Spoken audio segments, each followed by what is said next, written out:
Have you ever wondered how supply and demand affect the trading market?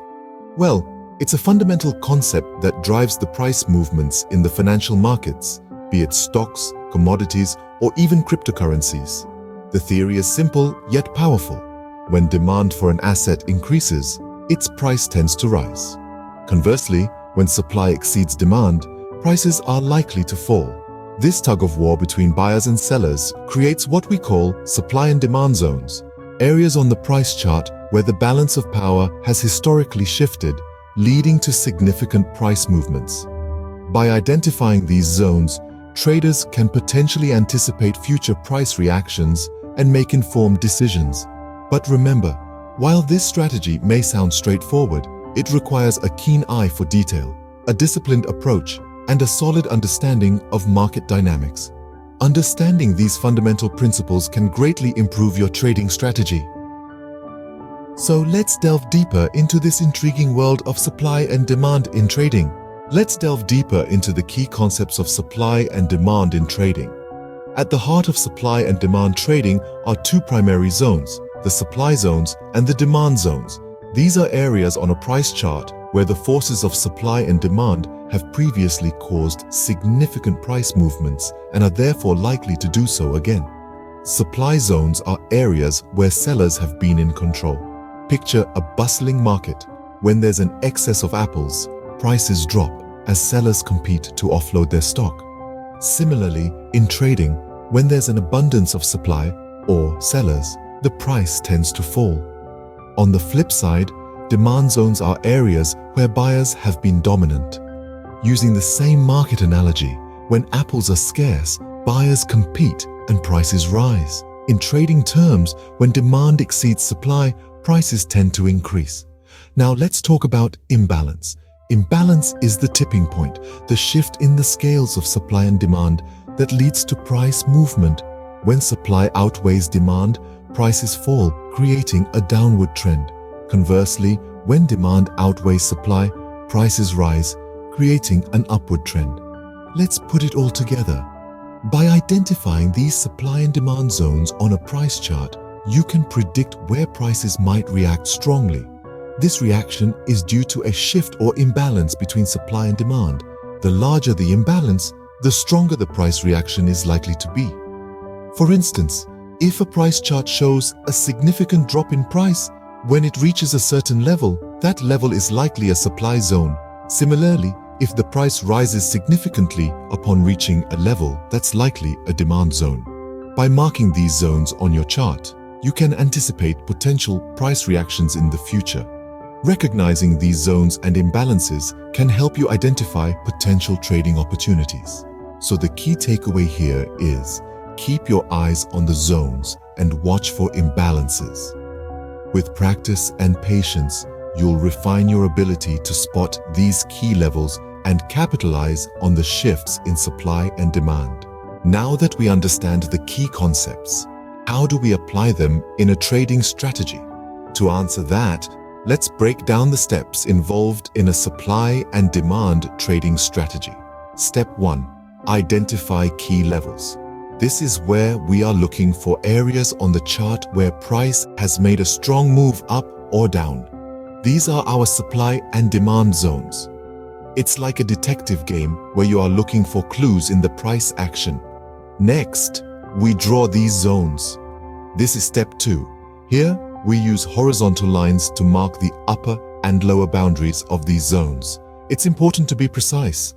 After all, these lines will guide our trading decisions.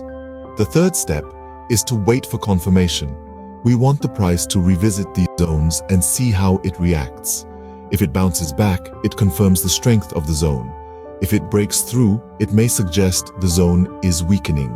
It is a test of patience, but remember, hasty decisions often lead to mistakes. Step 4 is to set our entry and exit points. We set our entry point within the zone and our exit point, or take profit level, before the price reaches the next zone. Of course, we also establish a stop loss to limit our potential losses if the trade goes against us. Now, onto risk management, the fifth step. It's crucial to only risk a small percentage of your trading capital on any single trade. This way, even if a trade goes wrong, you live to trade another day. Step 6 is all about patience and discipline. It's about sticking to your plan and not being swayed by emotions. Trading is not a get-rich-quick scheme. It requires discipline and patience. Lastly, we monitor and adjust. The market is always changing, and so should our strategy. Stay flexible and adjust your plan as needed. Remember, patience and discipline are crucial in executing this strategy effectively. So, stick to the plan, keep learning, and happy trading. What tools can we use to aid our supply and demand trading strategy? This question brings us to the heart of our discussion today. As we delve into the toolbox of a supply and demand trader, we uncover 5 indispensable tools that can elevate your trading strategy. First on the list are horizontal lines. These simple yet powerful lines help us mark key levels on a price chart where supply and demand have shown significant interaction in the past. By doing so, we can anticipate potential price reactions at these levels in the future. Next, we have volume analysis. This tool allows us to examine trading volumes at our identified key levels. By analyzing the volume, we can confirm the strength of supply or demand at these levels. High trading volumes often signify strong interest, providing an additional layer of confirmation for our strategy. Then, we have candlestick patterns. These are visual representations of price movements within a specific time period. They can provide us with clues about potential reversals in the market and help us identify optimal entry and exit points. When these patterns appear at our supply or demand zones, they can serve as powerful signals for our trading decisions. Fourthly, we use support and resistance analysis. This tool works hand in hand with our supply and demand zones. It helps us identify areas where the price has struggled to break through in the past, offering us further insights into the market's behavior. Last but not least, we have trend analysis. This tool helps us to consider the overall direction of the market. By trading in the direction of the trend, we can increase the probability of our trades being successful. Each tool in our arsenal has its unique role, but when used together, they can provide a comprehensive, well-rounded strategy for supply and demand trading. Remember, these tools are not magic bullets. They require careful interpretation and should be used in conjunction with sound risk management practices. These tools can provide valuable insights and confirmation signals for your trading decisions. So equip yourself with these tools and start refining your supply and demand trading strategy today. Before we wrap up, here are some practical tips and reminders. Firstly, let's not forget that risk management is paramount. Regardless of how confident you are in your analysis, there's no such thing as a surefire bet in trading. Always be prepared for the possibility of a loss and ensure that it won't put a significant dent in your capital. A common rule of thumb is to risk no more than 1 to 2% of your account balance on any single trade. Next, it's crucial to stay informed. The world of trading is dynamic and ever-changing.